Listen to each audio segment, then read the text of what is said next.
Hi video shooters, it's Baron here. To begin shooting good quality videos, you've been told, do this do that But I'm here to tell you, don't do this, GSG, and you'll be alright. Take care and not to cause any camera shakes. Don't goyang. Jangan GSG, goyang sangat gelap. Don't sengit. Make sure your camera is leveled with your scene. Jangan GSG, goyang sangat gelap.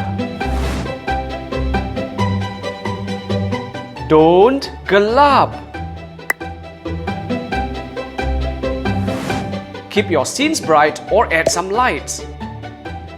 So video 8 right.